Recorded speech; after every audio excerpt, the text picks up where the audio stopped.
दोस्तों, सत्यजीत रे को कौन नहीं जानता।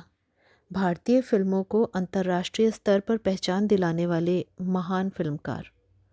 इन्होंने लगभग 30 फिल्में बनाई हैं और करीब करीब सारी ही फिल्में अपने आप में फिल्म मेकिंग पर संपूर्ण व्याख्यान हैं। उन्हीं के शब्दों में, अच्छी तकनीक वही है जिसका इस्तेमाल दिखाई न पड़े। पाथेर पांचाली उनकी पहली फिल्म है और सत्यजीत राय के नाम की मानो पर्यायवाची है। इस फिल्म को बनाने में इन्हें 2.5 साल लगे और जब यह फिल्म बनकर तैयार हुई, इन्होंने इसके निर्माण में हुए अपने सभी अनुभवों को लिख डाला।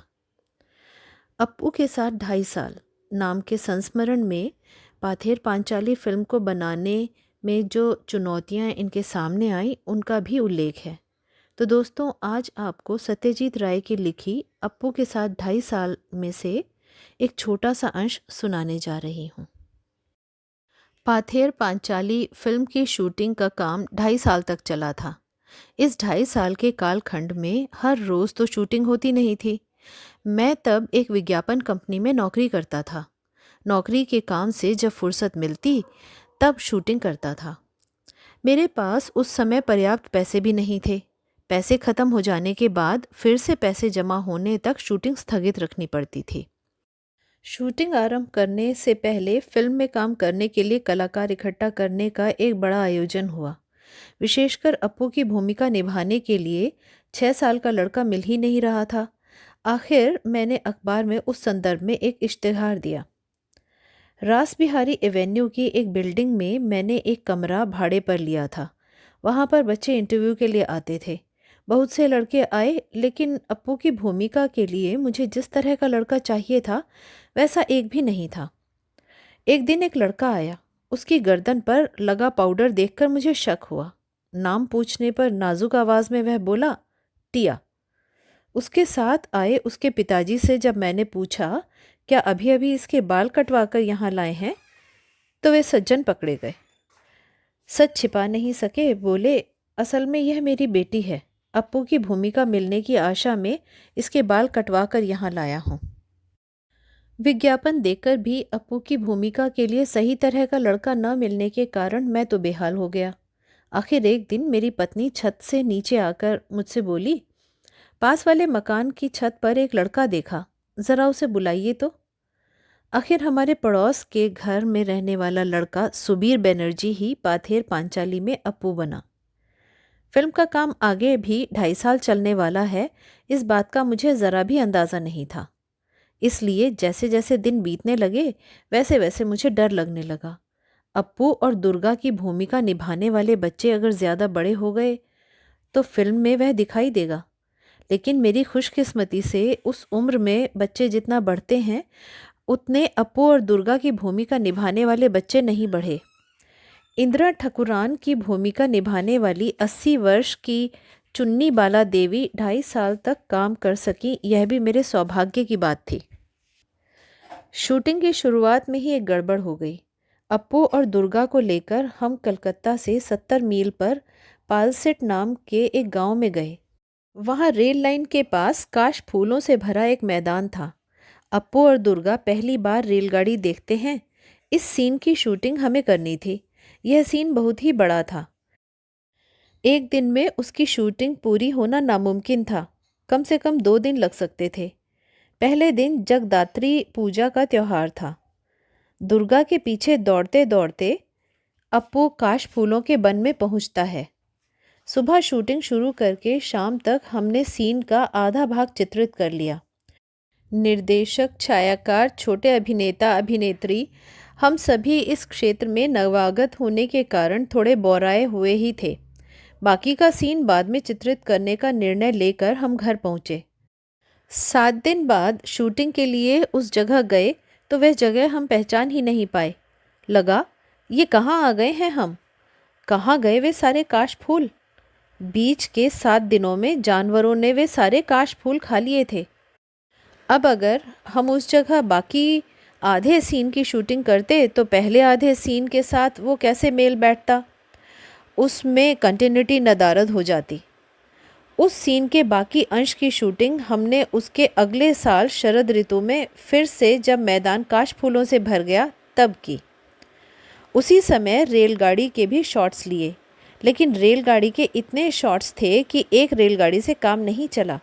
एक के बाद एक 3 रेलगाड़ियों को हमने शूटिंग के लिए इस्तेमाल किया।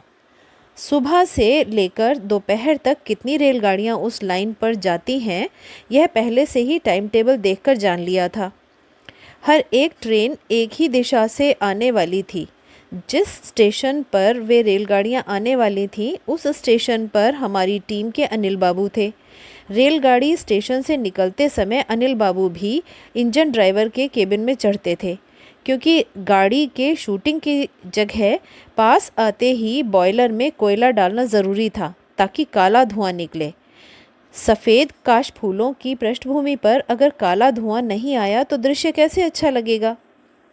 पाथेर पांचाली फिल्म में जब यह सीन दिखाया जाता है तब दर्शक पहचान नहीं पाते कि उस सीन में हमने अलग अलग 3 रेलगाड़ियों का इस्तेमाल किया है। आज के डीजल और बिजली पर चलने वाले इंजनों के युग में वह दृश्य उस प्रकार से हम चित्रित न कर पाते। आर्थिक अभाव के कारण बहुत दिनों तक हमें अलग अलग समस्याओं से जूझना पड़ा। एक उदाहरण देता हूँ। मूल उपन्यास में अप्पू और दुर्गा के भूलो नामक कुत्ते का उल्लेख है। गांव से ही हमने एक कुत्ता प्राप्त कर लिया और वह भी हमसे ठीक बर्ताव करने लगा। फिल्म में एक दृश्य ऐसा है, अप्पू की माँ सर्वजया अप्पू को भात खिला रही है। भूलो कुत्ता दरवाजे के सामने आंगन में बैठा अप्पू का भात खाना देख रहा है।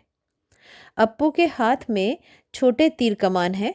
खाने में उसका पूरा ध्यान नहीं है। वह माँ की ओर पीठ करके बैठा हुआ है और तीर कमान से खेलने के लिए उतावला है। अप्पू खाते खाते ही कमान से तीर छोड़ता है। उसके बाद खाना छोड़कर तीर वापस लाने के लिए जाता है। सर्वजया बाएं हाथ में थाली और दाहिने हाथ में निवाला लेकर बच्चे के पीछे दौड़ती है, लेकिन बच्चे के भाव देखकर जान जाती है कि वह अब कुछ नहीं खाएगा।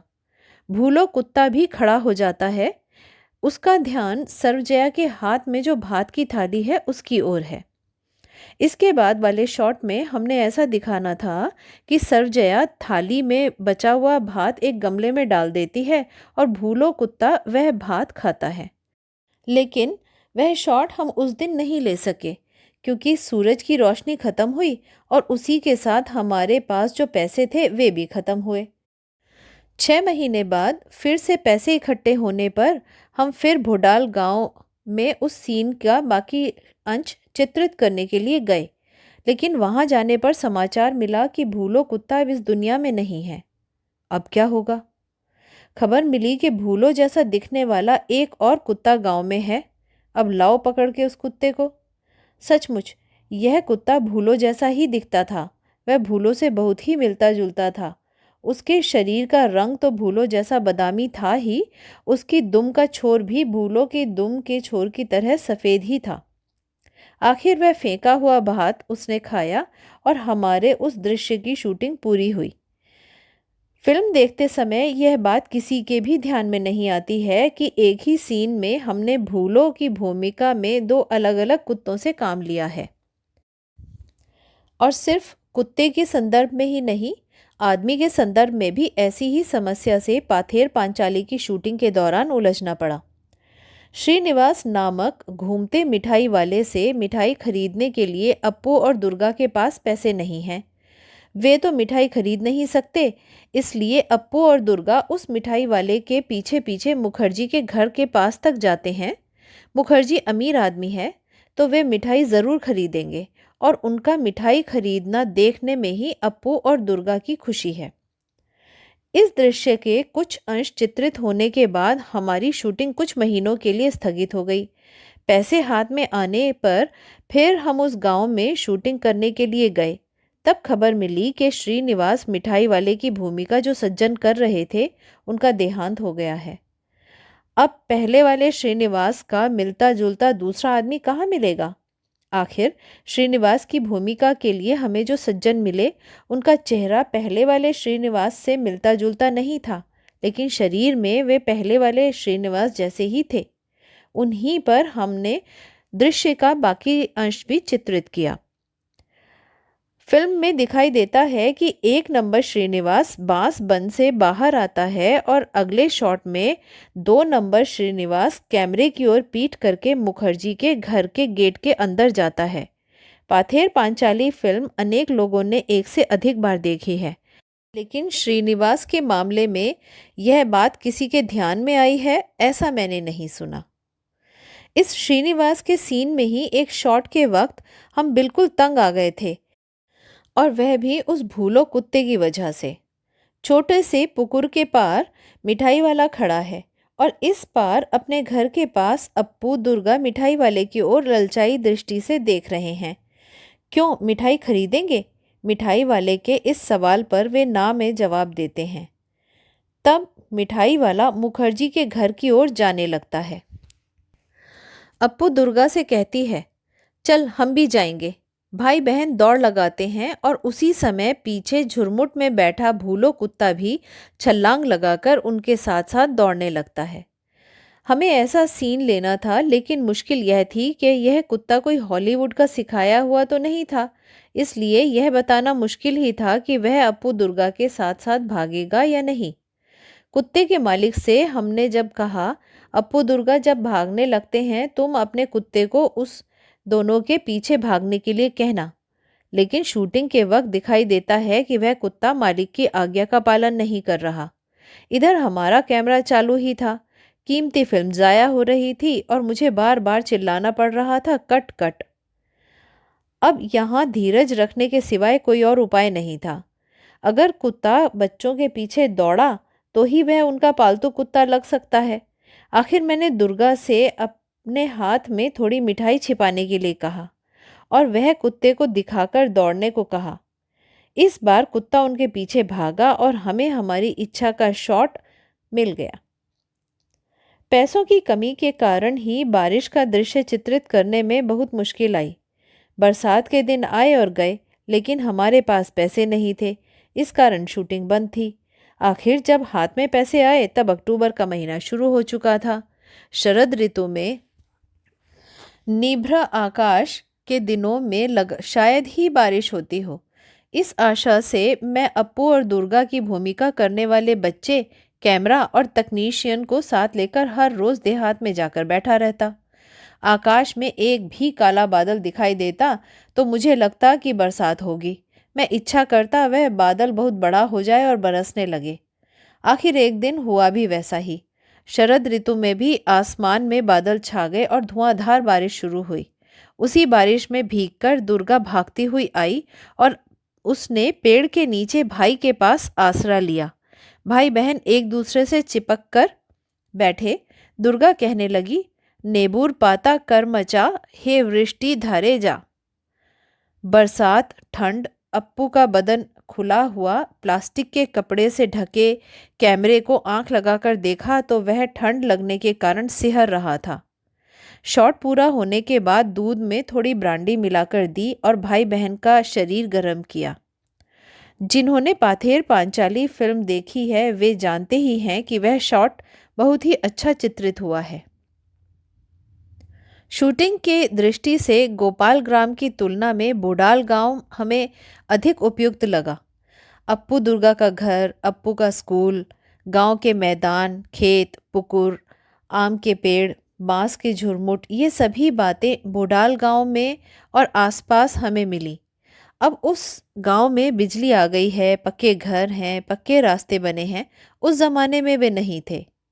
उस गांव में हमें बहुत बार जाना पड़ा, बहुत बार रहना भी पड़ा, इसलिए वहाँ के लोगों से हमारा परिचय हुआ। उन लोगों में से एक बहुत ही अद्भुत सज्जन थे, उन्हें हम सुबोधदा कहकर पुकारते थे। वे 60-65 के होंगे। उनका माथा गंजा था। वे अकेले ही एक झोंपड़े में रहते थे और दरवाजे के पास बैठकर खुद से ही कुछ न कुछ बड़बड़ाते रहते थे। हम उस गांव में एक फिल्म की शूटिंग करने आए हैं यह जानकर वे बहुत गुस्सा हुए। हमें देखने पर चिल्लाने लगते, फिल्म वाले आए हैं, फिल्म वाले आए हैं, मारो उनको लाठियों से। पूछताछ करने पर लोगों ने हमें बताया कि वे मानसिक रूप से बीमार हैं। बाद में सुबोधदा से हमारा अच्छा परिचय हुआ। वे हमें पास बुलाकर दरवाजे पर बैठकर वायलिन पर लोकगीतों की धुनें बजाकर सुनाते थे। बीच बीच में हमारे कानों में फुसफुसाते थे, वो साइकिल पे जा रहा आदमी देख रहे हो? जानते हो वह कौन है? वह है रूजवेल्ट। पक्का पाजी है। उसके मत से दूसरा एक था चर्चिल, एक था हिटलर और एक था अब्दुल गफ्फार खान। सभी उनके मतानुसार पाजी और उनके दुश्मन थे। हम जिस घर में शूटिंग करते थे उसके पड़ोस में एक धोबी रहता था। उसके कारण हमें बहुत परेशानी होती थी। वह भी थोड़ा सा पागल था और कभी भी भाइयों और बहनों कहकर किसी भी राजकीय मुद्दे पर लंबा भाषण शुरू करता था। फुर्सत के समय में उसके भाषण पर हमें कोई आपत्ति नहीं थी, लेकिन अगर शूटिंग के समय वह भाषण शुरू करता तो हमारे साउंड का काम प्रभावित हो सकता था। उस धोबी के रिश्तेदारों ने अगर हमारी मदद न की होती तो वह धोबी सचमुच ही हमारे लिए एक सरदर्द बन जाता। जिस घर में हम पाथेर पांचाली की शूटिंग करते थे वह घर हमें एकदम ध्वस्त अवस्था में मिला था। उसके मालिक कलकत्ता में रहते थे। उनसे हमने घर शूटिंग के लिए भाड़े पर लिया था। उस घर की मरम्मत करके उसे शूटिंग के लिए ठीक ठाक करवाने में हमें लगभग 1 महीना लगा। उस घर के एक हिस्से में एक के पास एक कुछ ऐसे कमरे थे, वे हमने फिल्म में नहीं दिखाए हैं। उन कमरों में एक में हम अपना सामान रखते थे, एक कमरे में रिकॉर्डिंग की मशीन लेकर हमारे साउंड रिकॉर्डिस्ट भूपेन बाबू बैठा करते थे। हम शूटिंग के वक्त उन्हें देख नहीं सकते थे, फिर भी उनकी आवाज़ सुन सकते थे। हर शॉट के बाद हम उनसे पूछते, साउंड ठीक है ना? भूपेन बाबू इस पर हाँ या ना का जवाब देते। एक दिन शॉट के बाद मैंने साउंड के बारे में उनसे सवाल किया, लेकिन कुछ जवाब ही नहीं आया। फिर एक बार दोबारा पूछा, भूपेन बाबू साउंड ठीक है ना? इस पर भी जवाब न आने पर मैं उनके कमरे में गया तो देखा एक बड़ा सा सांप उस कमरे की खिड़की से नीचे उतर रहा था और वह सांप को देखकर भूपेन बाबू सहम गए थे और उनकी बोलती बंद हो गई थी। वह सांप हमने वहां आने के कुछ ही दिन बाद देखा था। उसे मार डालने की इच्छा होने पर भी स्थानीय लोगों ने मना कर दिया, इस वजह से हम उसे मार नहीं सके। वह वास्तु सर्प था और बहुत दिनों से वहां रह रहा था। तो दोस्तों, ये था पाथेर पांचाली फिल्म को बनाने में सत्यजीत रे के अनुभवों का एक अंश।